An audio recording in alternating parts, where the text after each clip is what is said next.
Hi, my name is Eric Johnson. I'm a Principal Developer Advocate at AWS. And as part of the Tech Talk series, I'm going to be presenting Building Distributed Applications with Event-Driven Architecture. A little more about me. Like I said, I'm a Principal Developer Advocate for AWS. I've been a Solutions Architect for 10 plus years. I've been a developer for 30 plus years. Yeah, I'm that old. I'm a drummer. That used to say musician, but people argue that, so I'll just say drummer for now.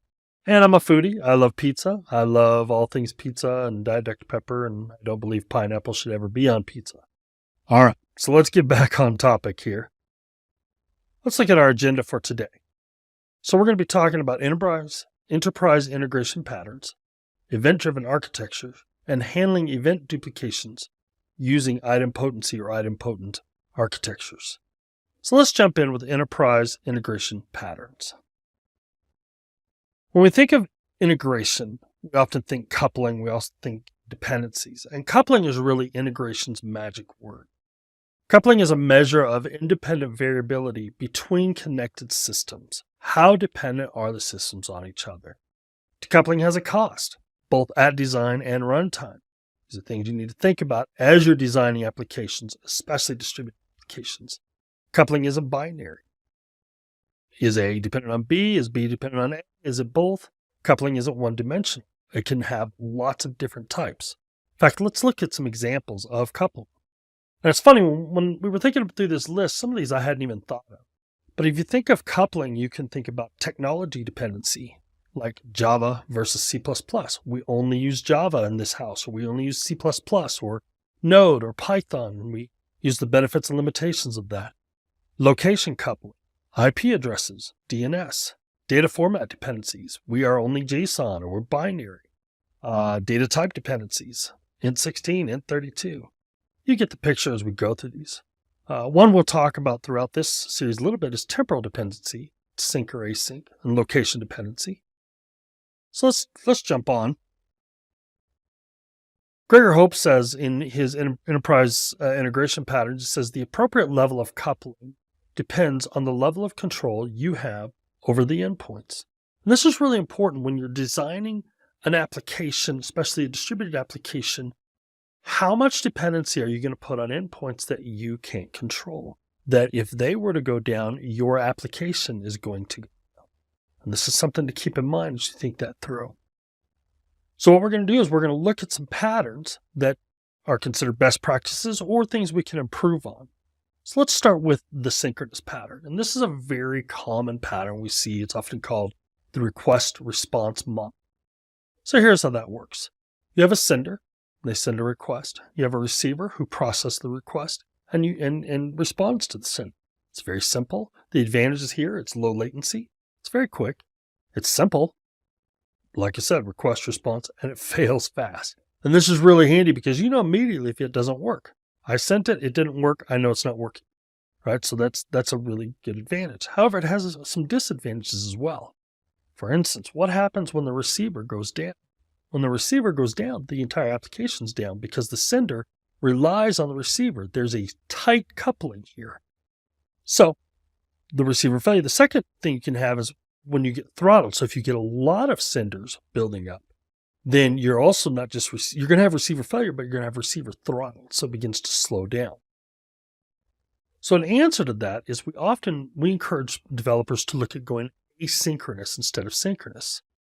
In fact, we always say, if you can go asynchronous, do that. Asynchronous first, then synchronous. There are some patterns where synchronous is required, but often we can architect our applications so that they can be asynchronous. And I'm going to give you a couple of examples of how that can be done. The first is the point-to-point model or the queuing system. So let's go back to our sender-receiver model here. But in this time, you're going to see that it's got a queue in between. So what does this mean? This means that the sender can continue to send events, M1, M2, these are events, and the queue is going to acknowledge that it has those events, but it's not doesn't mean that it's been processed, right? So the sender can just dump things onto the queue. The receiver can then grab things off the queue and process them, and acknowledging to the queue that it's been processed, right? So this becomes an asynchronous pattern the advantages here is it decreases your temporal coupling. The sender is no longer reliant on the receiver or dependent on the receiver. It's resilient to receiver failure because the queue can continue to take events from the sender, regardless if the receiver is up or down. And then finally, and this is one folks often overlook, is the receiver controls the consumption. We see this in a lot of applications, especially legacy applications, where traffic builds up and people and companies are getting a lot of data and events, but their systems just can't handle it. So if you have a part of your system that's legacy and you haven't been able to migrate or upgrade that, then what you can do is if you put a queue in front of it, your receiver can say, look, I'm only going to handle 10 requests per second or 100 requests per second or whatever. But you now have a knob that you can turn to protect that receiver but not lose data. Another advantage of this is the dead letter queue. So using a queue, if you have a bad actor, if you have an event that's going to break the system and it's going to try or retries a couple times, once it hits a point where it's not going to work, then it's pushed to a dead letter queue where it can be processed by another. You can automate something or you can have manual intervention. The other advantage is only one receiver can consume each message, right? So what happens in this pattern is the sender dumps data onto or dumps events onto a queue. A receiver will grab one event or a batch of events, works both ways, and then it will process those. When it grabs those, it's going to mark it as hidden so that the second receiver, let's say the receiver on the top is number 1, the receiver on the bottom is number 2. Receiver number 1, the top one, will grab them and mark them hidden on the queue, and the receiver number 2 won't grab those. And so only one receiver can consume each message. Now, there are a couple of disadvantages to this system or things to think about when you're planning. And what I would point out is the backlog recovery time. When you think about backlog recovery time, I see this as kind of a wash, really, honestly, because the other way you can do it is you lose the data. So what happens if your receivers go down? So your sender is continually dumping events onto the queue and your receivers go down and your backlog builds up. Well, when the receivers come back online, they can start clearing out that backlog, and it can take a while, but again, it's still better than losing data. The other disadvantages are response correlation and fairness in multi-tenant systems. So you probably figured it out already, but just to say, I've been talking about Amazon SQS. This is a service we've had for was one of our early serverless services. It's a fully managed message queue. It scales almost infinitely, and I love that. It actually says that in the docs. It handles almost an infinite amount of data. It's simple and easy to use. It has the DLQ support like we talked about, and then it has standard and FIFO options. And FIFO means first in, first out, meaning you can maintain order using the queue. So if order is important, you can still use SQS. You just use a FIFO SQS. It doesn't process quite as fast as a standard, but it handles up to about 300 per second or 3,000 per second in batch. All right, so the second pattern we're going to look at is asynchronous point-to-point. Now, this is an asynchronous router model. And we're going to look at what we see a lot in the wild and then maybe a better way to do it. So we see this where you have multiple places where data needs to be sent. So in this example, we'll use colors. You have a blue channel and you have a green channel. And the green channel, or the sender, has to send data based on the type of data and has to decipher. It has to understand the logic of what channel it can go to. There's a couple of disadvantages here. First of all, this increases location coupling, right? So you're saying, look, blue always has to go to blue. The sender has to understand that, which takes us to our next disadvantage is your sender has to have all the logic, right? While this is simple color logic, it can get definitely more complex as you're going in. And that's the other disadvantage is it becomes very complex for the sender. And you find you're adding a lot of code for, if then, to figure out should it be blue, purple, light blue, green, or yellow. So this can be pretty complex, and we feel there's a better way to do this, and that's by using the message router model or a bus. So let's take a look and see what that looks like. Now, again, this is still asynchronous. And so in this pattern, you have a sender, and instead of having to understand what should be blue, what should be green, the sender can just chuck all the events onto the same bus. It can say, look, I don't care what color you need to be. I don't care if you're blue. I don't care if you're green. I don't care if you're fuchsia, whatever. I'm just going to put it onto the bus. And then the rules then decipher where they need to go. So you have this bus, everything's going on there. And then there's a rule that says for every event that is green, I'm going to grab it and send it to my receiver that processes green events. And the blue rule says everything that's blue, I'm going to process it and send it to my receiver that processes blue. And so the logic is in very small snippets at the rule instead of having to maintain all that logic at the sender or the client. This is really handy because instead of updating the client every time you have new channels, you just throw another rule in. Throw another rule, add another receiver if you need it, and off you go. Now the service, you probably figured this out, that we have for this is Amazon EventBridge. Amazon EventBridge is a simple, flexible, fully managed pay-as-you-go event bus service that makes it easy to ingest and process data from multiple sources. It can be an AWS service. It can be your own applications and custom applications. It can be SaaS applications like Zendesk or Salesforce. And then what happens is when that data comes in, it's then sent to a bus. Now, funny thing is, you may not know this, if you have an AWS account, you already have an EventBridge bus. There's a default EventBridge bus in every AWS account. And so what happens is this data can get kicked on. It can be in the default bus. It can be in a custom one that you design, or it can be a partner event bus. One example of that is like a MongoDB. You can set up a partner bus that everything you drop into that bus can be written to a MongoDB database.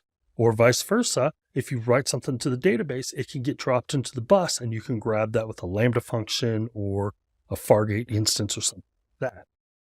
Then earlier we talked about it, and get a little more descriptive here, is the rules. The rules are the magic of EventBridge. The rules are, you can apply those and say, I want to match a certain amount of logic, and we'll kind of walk through that in a second, but I want to apply a certain amount of logic to send it off to a target. A target could be an AWS Lambda, SNS, API destination, and there are many different targets that you can use. So let's look at an example of an event and a rule. So this is an example of an EventBridge rule or EventBridge event coming in. And the main thing I'm going to look at is the data section, which is, it has the order ID, it has created at, price, and the currency. Now our particular rule, we want to base this on currency. We want to handle currency a different way for each one. So we're going to say, if in our rule here, we're going to say under detail, under data, the currency must be, and I do an array, either Australian or New Zealand. Now in this, when we look at our currency in the event, you can see we do have Australia and it's a match. Now that's a simple example, and you can get a little more complex with these rules. You can say if it doesn't contain this, and you can have multiple targets. And those targets can be any number of 20 plus AWS services and API destinations. And you can see them listed here. Okay, so we've kind of talked about events and what that looks like. Now we're going to get into event-driven architecture. So where we talked about event patterns. So let's look at event-driven architecture. So first of all, let's define an event. We've kind of come through this a little bit. We've seen some examples, but let's look at the properties of an event. Events are signals that a system state has changed. Okay, the event occurs in the past. For example, an order was created, not creating, not to be created. It's an order was created. Events cannot be changed; they're immutable, because that's a history. If you want to change that event, then you do another event, right? So that it's a log file basically of events that are happening, right? And then you decrease coupling by restricting information to key data using events. Rather than calling in and grabbing data, you're just sending data around. Now there's a couple of approaches or methods to designing what your event schema should look like. So let's look at that. First of all, there's sparse events, and that may be something like order 123 was created at 10:47 a.m. by customer 456. And you might have a little more full state events or descriptions like order 123 was created at 10:47 a.m. by customer 456. The current status is open. The total was 237.51. The time to make the order was 7 seconds. It was done in whatever region, so on and so on and so on. I can keep making up more data, but you get the idea. There can be a lot of data or sparse data. And either work, but there's some considerations. So when we think about sparse events, again, it could be that there's not enough data in the event for your consumers to act upon this.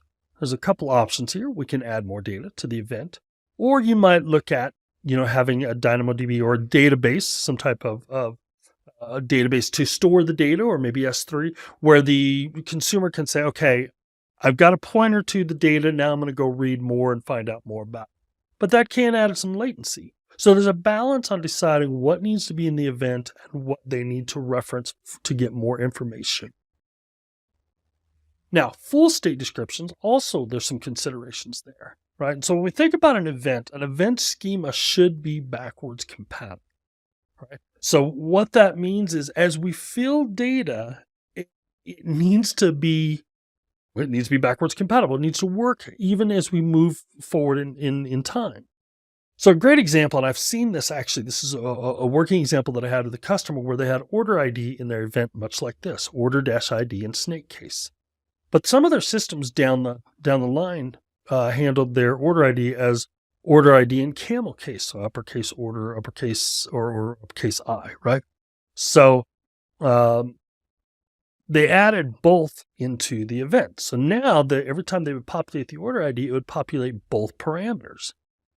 Now this is fine if it's a one-time thing, but as you continue to build that out, you have to maintain bigger and bigger events to maintain backwards compatibility. So there should be a line you need to draw there where you say, okay, this kind of data is going to be stored in a persistent place that can be referenced, and this will be in the event. It also can get a little more costly to evaluate these. And there are some limitations, like EventBridge can only do 256K on an event, so you might have to break them down. So you look at the size of your events and how they're going to work. All right, so now that we've talked about what an event is, let's look at, in event-driven architecture, what it means to kind of pass these events around and how does that work.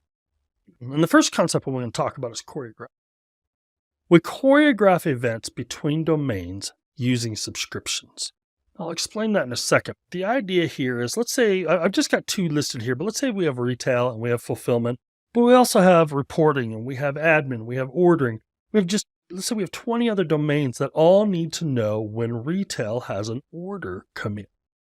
Now, one thing we could do is we could say, hey, retail, every time you get an order, send me a notification, send me a message through API. Call my API and say, I got this order and here's the data.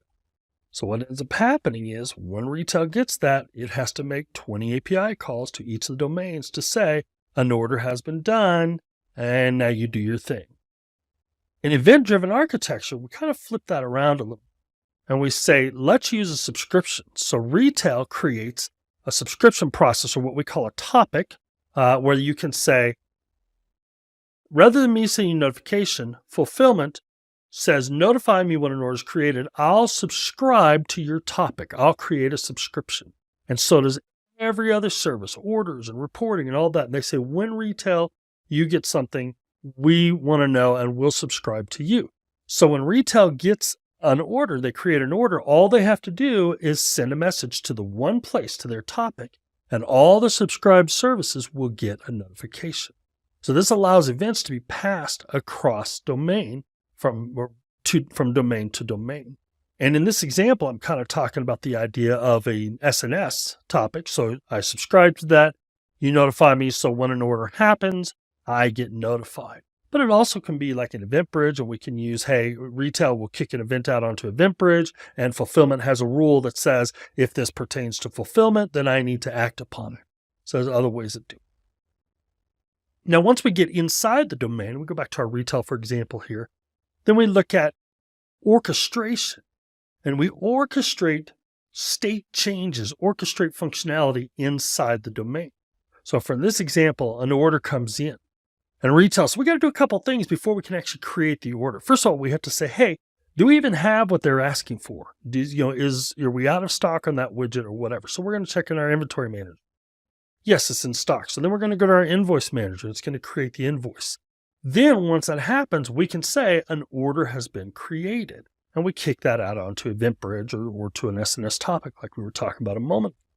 So orchestration happens within the domain And often this happens, we tend to do it in code. We have long, many lined files of Node or Python or Java or whatever, where we're handling all those kinds of things. But instead, we could be using what we call a step functions workflow. And that's the example I'm showing here. Now, if you're not familiar with step functions, it allows you to build workflows. And the workflows you build with step functions are called state machines. And each step of your workflow is called a state. When you execute your state machine, each move from one state to the next is called a state transition. Now, the cool thing here is you can integrate, we'll look at integrations in a minute, but you can integrate with a lot of different services. You can still do custom logic. In fact, this example on the screen shows I'm going to do custom logic in one Lambda function. And when I get that data back, then I'm going to do a transition to another Lambda function where I'm going to do some others. But I could also write directly to DynamoDB. I could invoke an API endpoint. I could even launch another step function if I want to. Step function is a way to orchestrate from state transition to state transition until you get the data you need. Now, the way this works is you define the workflow using Amazon States language. You can use the CDK, you can use AWS SAM if you want, and then you can also use powerful tools like the Data Science SDK, which with Python and Jupyter. One of the cool things is, and you saw it in the previous slide, is we have a workflow studio that allows you to design visually what you want. And then you get a visual representation, as you see here in the middle box. And finally, you can execute and monitor, and you can see how it went. So you'd see a green, green, green, and then it goes off to the side, to the left, and then green again. So you can make choices, you can do business logic in step functions based on the data coming in. So again, that allows you to do a lot of powerful moves with step functions, and sometimes with little or no code at all, just simply configuring. Now, I said that we integrate with a bunch of services. There's two types of integrations. We have one called the optimized integrations, and this is 17 AWS services. And these were built first, and they allow you to do integration pattern of request response, a wait for a callback, and a run a job. Now, if you don't know what that means, that's okay. I'm going to explain that in just a minute. The second type of integration is where we use the AWS SDK integration. And this allows you to call 200 plus AWS services directly using the SDK. So it opens up 10,000 plus API actions. You just configure the call. It's very slick. Now it supports request response and wait for callback. All right, so let's look at what these mean. So when we talk request response, this is an example of how step functions will do that. So let's say we have a step functions that integrates with S3, Amazon S3, that uses the Lambda function, and then it puts it out onto event. So we can use Amazon S3 to grab some data from an S3 bucket, and we get a response. This is a synchronous call and response. We then call a Lambda function with a synchronous request. It does some processing against whatever data we want. It applies our business logic, and it responds to it has the mutated data. And finally, we kick that data out onto an EventBridge bus. And that's the way we can actually move it over to another domain. So let's say this is our retail, and now fulfillment can pick this up with picking up an event off the event bus. So that's how request and response works. It's a very common pattern, and you can see the services here on the right that works with. The next one we have is the wait for callback. It doesn't work with as many services, but it's kind of specific in how it works. And this is the waitForTaskToken, or it uses the waitForTaskToken. And if you've not heard of, or if you've ever heard of Serverless Espresso, which is this coffee shop that our team takes around, it's been to all kinds of places, reInvent, the summits, and third parties, and it's been on YouTube and stuff like that.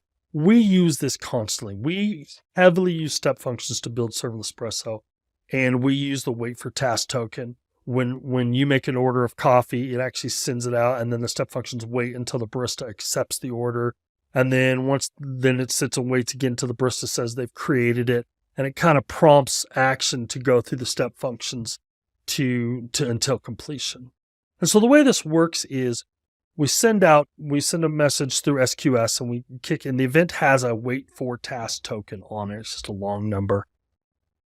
And so the receiver can be a Lambda, an ECS, AWS Fargate instance, something like that. The receiver then processes it, And then let's say it fails. Let's say hey, I tried to do something, it failed. So we're going to let the step functions know it failed. And that goes to a Lambda handle or Lambda function, and it's going to handle the failure. It's going to, I don't know, notify somebody, do something. But instead, maybe it's a success. So it can go straight to a success state, or it can go and actually, continue on to more state migrations inside of step functions. So there's a lot of power on this when you know you need to wait. And the cool thing is with a standard step function, you can wait up to a year. So let's say you have some manual interaction where you've got to order some stuff. And once it comes in, then you click a button and then the workflow continues. A lot of power there. And you can see the services that it works with here on the right. And then our last type is a run a job or .sync pattern. So a good example of this would be Athena. And you can see the different services it works with here. But let's say we want to run a job in Athena. We want to do a query data set. So Athena runs a job, and then it lets us know that the job is done. And then we can move to the next state where we actually call Athena again and say, all right, give us the response. Give us the results of the data that we had you run. And then it responds back and sends it back. And then we can take and kick that again out into EventBridge. And you see this pattern a lot. All right, we're going to do some work, and then we kick it into EventBridge. And then something else will grab it and do some work. EventBridge is a great way to say, something else needs to happen. I may not know, but here's the data. And you can see that the different services here on the right, but I do want to call out that this does not work with the AWS SDK integration. All right, so that's kind of an overview of event-driven architecture and how it works. And we talked about two kind of ideas of orchestration within the domains and choreography between the domains. This is a way you can ship events around. Your jobs, the things you want to happen are event-driven. They're not polling. They're not, sitting out there, again, polling or an API waiting for stuff. They just react when an event comes in. And you can see overall, this is a way for you don't have to have, especially with serverless systems, you don't pay for anything until they're actually working and doing something. So again, better together, orchestration and choreography. All right, in this final section, we're going to talk about handling event duplication using idempotency or an idempotent architecture. So when we build distributed systems, again, and we decouple them, there's a lot of one system doesn't know about the other. And so we want to look at, sometimes duplicates happen. And there's some patterns that we can work on that help to reduce that. Duplication is going to happen, and you want to be ready for that. But we want to reduce it as much as we can before it ever hits our data. So let's get into some patterns here. First of all, let's talk about what is idempotence. So we say idempotence, idempotency, idempotent. And I got to be honest, it took me forever just to figure out how to say the word. But what does it mean? And you could put 100 people in the room and get 100 different meanings. But if we turn to Wikipedia, under mathematical operations, idempotency is mathematical operation that can be applied multiple times without changing the result. So think about that in a data pattern. I can run the same request over and over and not change the result or get the same thing back. In fact, Hope and Wolf in their enterprise integration patterns say a message that has the same effect whether it is received once or multiple times. In fact, let's make that really simple. And I'm sure we've all heard this. Did the internet charge my credit card twice? Text message, Mom. If you could see me, I'd be raising my hand saying, yeah, I've gotten that text message. All right, so let's talk about the problem, right? The problem is duplication, and there's different places that happens. So first of all, there's a problem in sending acknowledgement. So let's say we have a sender, and that sender is going to send some data to a receiver. So they send the data, everything works great. The receiver does all the processing it needs to do, and then it sends the acknowledgement that it's done, but the network fails. The acknowledgement never reaches the sender. The sender times out because you want to watch for this kind of thing. Sender said, okay, something's wrong. I'm going to send that again. Now we have a duplicate message. The receiver processes it again and responds with the acknowledgement. Now we've got a duplicate message you see here. Most probably in this scenario we do, but what happens if the receiver didn't finish? We don't know. The sender doesn't know because the acknowledgement was never received. So it could have failed anywhere in the process, but most likely we have a duplicate message here. So there's another place that this can happen, and that's in the processing the message, problem processing the message itself. In this example, we're going to talk about Amazon SQS standard queue. Now, Werner Vogels, our CTO, said everything fails all the time. That's just the way it happens. At AWS, we build for it not to fail, but we also design for just in case it does. And I encourage you to do the same thing.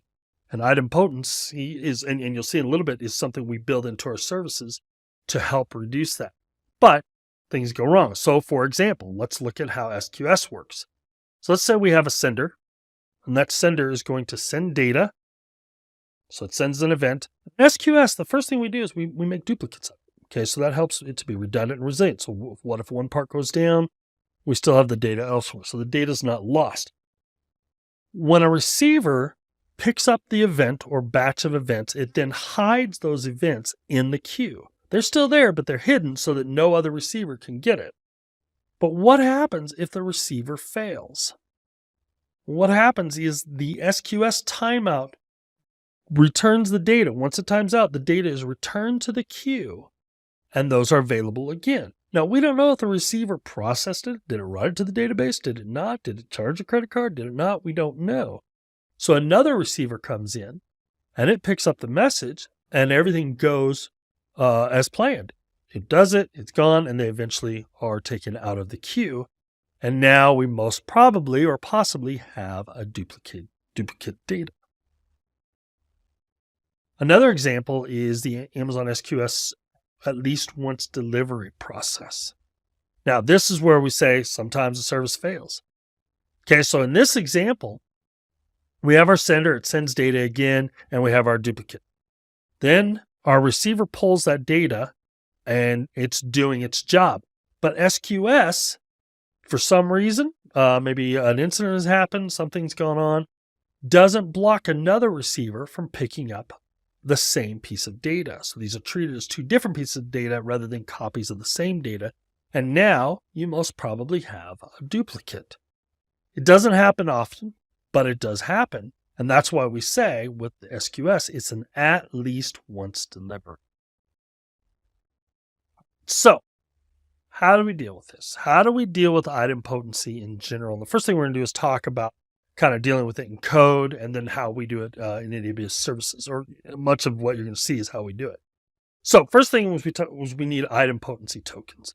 And there's an idempotency token uniquely identifies messages to enable receivers to avoid duplicate side effects, kind of what we were just looking at. And there's some key things for a well-behaved idempotency token. First is it is generated by the client. That means that the client is aware. It knows the number so that it can use it again. Number two, they are regenerated by the client. So it knows if it's the same data, it should be the same key. If it's new data, it should be a different key. And each one is unique. So it should be unique per message. We use UUID is very common. And then finally use a dedicated field. And I'll show you why you want to do that a little bit. Separate from message content. Don't use the ID as the idempotency token. So I'm going to show you an example in code of how you can deal with this. And this comes straight from our Lambda Power Tools, Python, Java, Node. They all do this, but this is a good example of how we deal with idempotency. And you're going to have three layers. You're going to have your client, you're going to have your Lambda function, and you're going to have persistence. In this case, with Power Tools, it's going to be a DynamoDB table, but you can do what you want. And here's how it works. So you have the initial request. The initial request is going to invoke, the client is going to invoke the Lambda, and the client is going to send an idempotency token. The Lambda function is then going to get that idempotency token and set it in the data that it's going to save into persistence. So it saves that payload, and usually it's probably just the ID at this point. Saves that payload to DynamoDB or whatever persistence layer you want, and it locks it. Okay, so it knows this ID is being done. That can be done through a key, an on-off, a Boolean, something like that. At this point, then what happens is the actual Lambda handler inside your Lambda function is run. This is your code. This is what has to happen when that's done. So when you get a result out of that, before responding to the client, it then updates the record in the persistence layer with the Lambda handler result. So whatever JSON you kicked out or string or whatever you kicked out is then saved to DynamoDB. Finally, we update the record with the result and we respond to the client. And the client gets it back and everything's good. But what happens if something fails? Okay. So let's go back to this. So we're going to invoke the event. We're going to do all that process we talked about. And then the response is not received by the client because we talked, network went down, Lambda function failed, something happened. The response did not get back to the client. So the client times out and they're going to retry. And here's what happens. When the invocation is done, Lambda function grabs the ID and it reads from the database and it goes, oh, you know what? This ID has already been done, already been answered, and there's an existing response. So it's going to grab that result and it's going to return that result to the client. So now what happened is we don't have a duplicate. We've just said, no matter what you send me, you're going to get the same result. Idempotent, right? So the invocation grabs it from the persistence layer and sends it back. And this is a great way of doing idempotency within code and a lot of the ways that we do it on the back end. So let's look at some of the ways idempotency duration happens. In Power Tools, it's 1 hour by default. Amazon SQS.FIFO, their SendMessage is 5 minutes. SNS is 5 minutes. And step function StartExecution is 90 days. So what does that mean? This duration means that it's only going to last. So let's go back to our Power Tools example. It's going to save that in the Dynamo database. It's going to have a timeout of 1 hour from the time it's written, right? So you're not going to get an idempotent result at 1 hour and 1 minute. So you can set that, you can change that, but these are good to know, especially when you're working with the SQS and SNS and step function services. So let's look at an example of how this works, specifically with some of the services. So SQS, we're going to look at just using a CLI client for a minute here. So we're going to go ahead and generate a token, right? So we use UUID gen or some other thing. We get this unique generated token. Then we're going to send a call to SQS. We're going to do a send message. We got our URL and the message, it's called the message deduplication ID in SQS, is token, message body hello world, message group ID foo, whatever you want. And this is the result we get. We get your MD hash of the message body. Here's your message ID and a sequence number. Now let's say we make the same call again using the same exact token. Well, you'll notice you'll get the same message ID because SQS knows you have already made that request and has stored a persistent response, much like what you saw with the Power Tools example. Step functions. Similar. Let's walk through how step functions works. In step functions, you're going to generate a token. You can echo that token out. You can see it here. And then we're going to do the step function. And this one, it's just called name. So the unique identifier of a step function is name. So we'll do step function start execution. We pass the state machine ARN. And we're going to pass the name of token. Then when we respond, the response, we get the execution yarn, and you can see it's tied into there. It's actually tied into the yarn and the date. So we can call the same thing again, and we're going to get the same response again. Okay. So, and you notice the start date's the same. It hasn't changed. So again, the step function start function is idempotent. It's going to pass that. And again, you see it's the 90 days by default. All right. So let's look at EventBridge and how EventBridge works. So in EventBridge, we're going to do AWS put events entries, and this is our data example. Source foo, detail type bar, and then detail, whatever you want to put in there. And then once we put that, we're going to get an event ID back. Okay, so entries, env ID. So let's go ahead and put that again. And, oh, wait a minute. Our event ID is different because EventBridge is not idempotent. And that's by design. It could be you want to send the same event multiple times. So we're not going to cut it out and say, we didn't think they were going to do that. So by design, it is not idempotent, but there are times when you want it to. So let's look at how you would do that. So we're going to go ahead. All right, so it shows in here, event ID, that's not an idempotency ID. Remember, go back to our rule of don't use the ID, use a specific key. So we're going to write that into our metadata. So, and you can do it anywhere else, but this is a good place for it in EventBridge. So in here in your details, you're going to have some metadata, and you're going to have a key called idempotency key. Now you can name this anything you want. You can name it Bob or Sue. Just make it unique enough that you don't think it's going to get overwritten. Right? So the client provides that. And then we have our data. Then when we pass it in, go ahead and do that here. Okay, we're going to pass that in. And it gets passed in. We pass it in with the token, and we get that data back. Now, if I were to do this again, it's going to change again. But on the back side, this is where your data handles. On the back side, you can look to see if that token's already been processed. Okay, so you can do a quick lookup. And DynamoDB, if you're using that or some others, you can say insert into if this doesn't already exist. If it's your key or something like that. So there's a lot of power you can do there. But again, this helps to reduce reduce duplicates before it ever hits your data. Now, earlier I said the name can be anything. And the reality is idempotency by any other name would smell as sweet. It can be named anything you want. Step functions, it's called name. SQS, it's message deduplication ID. Amazon EC2 run instances, client token. Stripe, idempotency key. PayPal request ID. You can see here, the name doesn't matter as much as understanding what the name is. Now, I said earlier, don't use the ID, don't tie it to one of the existing fields. And let me explain to you why. Okay, so let's say we have a requester and they have the ID of 123. So we make that our idempotency token. Message ID equals 123. It goes through an intermediary. You don't know how many services it's going to go through, but the intermediary has a service or an ID called message ID, and that one's 456. So we've already changed names. Then it goes into the replier, so it goes through another service, and it has a message ID where it's going to go 789. So, and the correlation ID of 456, right? So when it gets back, your message ID is now 789. Your correlation ID is 456. They don't line up. So you want to make sure it's something that you can maintain, that you can track and have control over so that nobody else can write that. So, I mean, something long and unique would be my encouragement.